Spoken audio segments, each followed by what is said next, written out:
Bonjour, bonsoir, ça dépend de l'heure à laquelle vous me suivez. Je vais vous parler aujourd'hui de la guerre des étoiles. La guerre des étoiles. Comment est-ce que les étoiles peuvent se battre, combattre? Est-ce que les étoiles peuvent avoir une guerre? Oui, les étoiles peuvent avoir une guerre. Parce que toi, tu es une étoile. Toi, tu es une étoile. Les étoiles n'ont pas une vie d'en bas, ils ont une vie d'en haut. Je n'ai jamais vu une étoile marcher sur la terre, mais l'étoile s'arrête en haut. Lorsque le mage était en train d'aller chercher Jésus, ils se sont dit que nous avons suivi l'étoile. Bien-aimé, écoute-moi. Ils ont suivi l'étoile. Mais l'étoile les dirigeait vers un enfant qui était en bas. Alléluia. C'est-à-dire quoi? Tu as une vie que les gens peuvent voir en bas. Mais ta vie à toi, en réalité, n'est pas en bas, ça se trouve en haut. Quand eux, ils suivent l'étoile en haut, mais l'étoile les dirige en bas vers un enfant. C'est-à-dire quoi? Là où je suis en bas. Les gens voient Nathan. Mais en haut, au-dessus de moi, il y a une étoile qui brille, que les gens peuvent voir en haut. Voilà pourquoi beaucoup de prophètes disent, tu es l'étoile de ta famille. Je vois une étoile briller sur toi. Je parle de la prophétie qu'on t'a déjà donnée. Tu es vraiment une étoile de ta famille. Dans ce pays, tu es une étoile. L'étoile, c'est quelque chose qui est élevé. Une personne qui est élevée. C'est pourquoi les anglophones disent la star. La star, ça veut dire quelqu'un qui est tellement élevé aux yeux de tout le monde. Ça, c'est l'anglais. Mais je veux te parler de l'étoile. Tu es une étoile. Ne te néglige pas. À moins si on te l'a déjà aussi dit que tu es une étoile. Ma vie ici-bas est représentée comme une personne telle que je le suis. Mais j'ai une vie d'en haut. Cette vie d'en haut, je ne me représente pas comme Nathan avec ce corps, mais je me représente comme une étoile. Et quand les gens me voient de loin, ils voient une étoile qui brille. Quand les sorciers me voient, ils voient l'étoile et ils s'énervent. Quand les marabouts voient, ils voient une étoile qui est en train de briller en moi. Et ils disent, non, non, ça c'est une étoile. Tu sais pourquoi on te combat? Parce que tu es une étoile.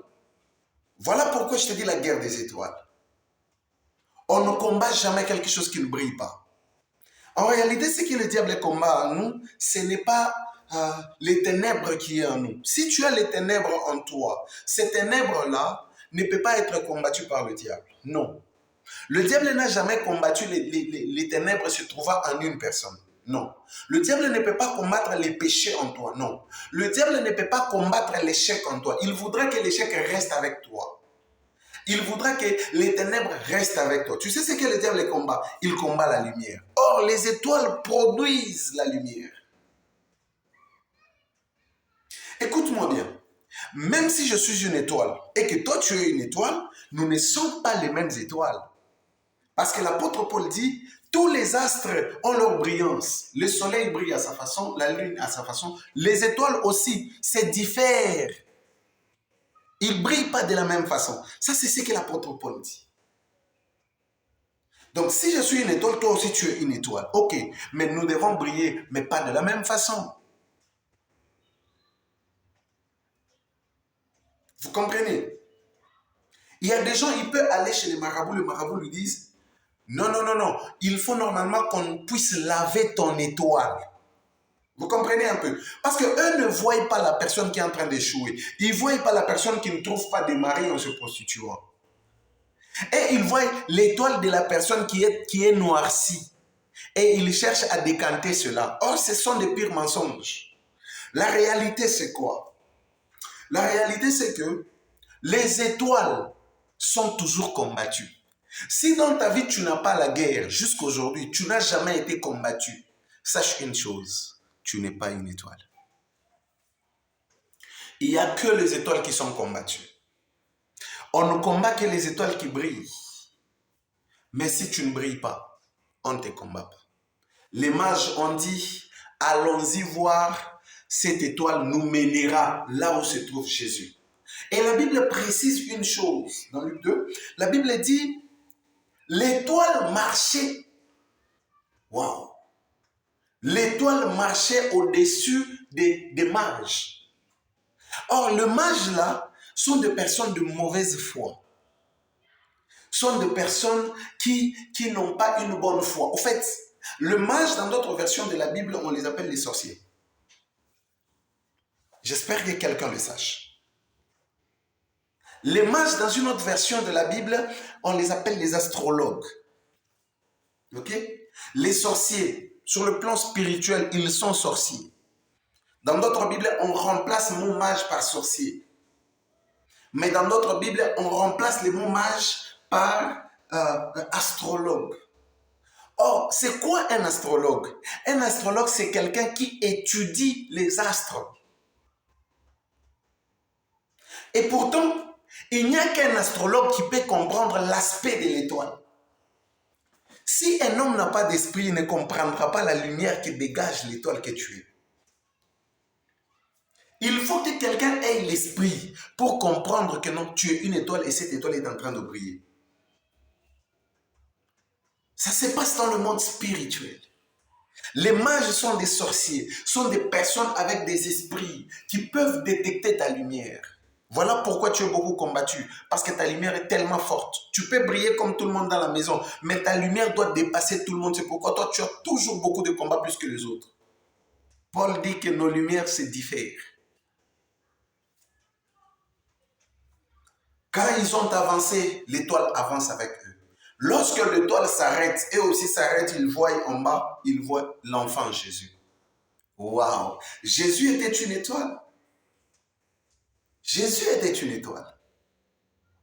Il dit,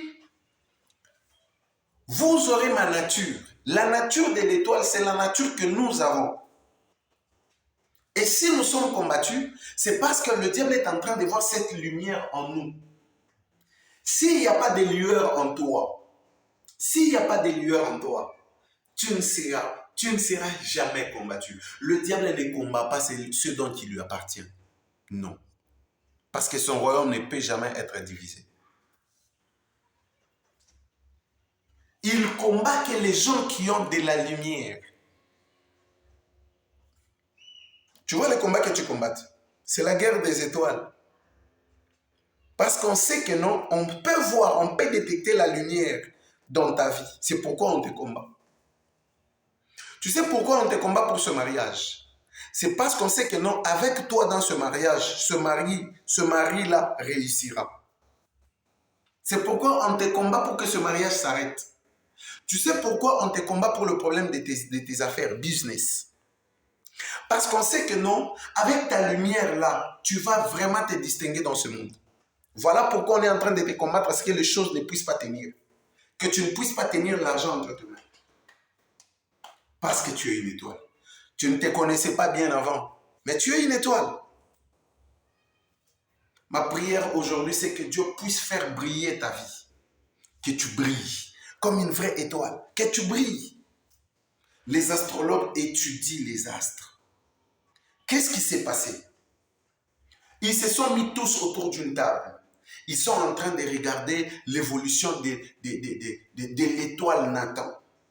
Ok, l'étoile Nathan a brillé combien de fois? Et il va vraiment briller pendant combien de temps? Ok, Nathan, quand il aura 18 ans, il brillera. Ok, d'accord. Comme ça, faisons tout pour l'arrêter avant qu'il soit 18 ans. Comme ça, on lui amène dans une vie d'impudicité.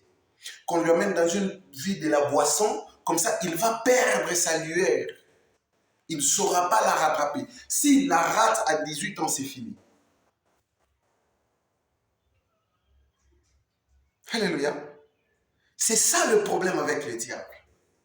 Mais une bonne nouvelle est celui-ci. Si tu sais que tu es une étoile, sois fier de toi. Parce que ta vie n'est pas d'en bas, ta vie est d'en haut. Parce que les étoiles ne s'arrêtent pas sur la terre. Ils vivent en haut. Tu peux être sur la terre, tu galères. Tu peux être sur la terre, tu manques, tu pleures. Mais je te dis, tu as une vie d'en haut que les gens ne peuvent pas combattre, que les gens ne peuvent pas atteindre ni toucher. Je te donne l'histoire d'Esther. Esther, c'est une jeune servante. Avant qu'on l'appelle Esther dans la Bible, on l'appelait Hadassa. Hadassa qui veut dire arbuste. L'arbre planté sur la terre. On ne plante pas l'arbre au ciel. L'arbre sur la terre. Étant arbre sur la terre, quand les gens voyaient Hadassa, ils voyaient Hadassa sur la terre. Parce que la signification veut dire arbre. L'arbre ne pousse que sur la terre. Hadassa, sur la terre. La vie d'en bas que les gens voient, c'est la vie de la terre ici. Les gens te voient que tu souffres. Hadassa était entré en prison, en captivité. Pourquoi? Parce que Hadassa est une vie d'en bas, la vision d'en bas. Les gens voient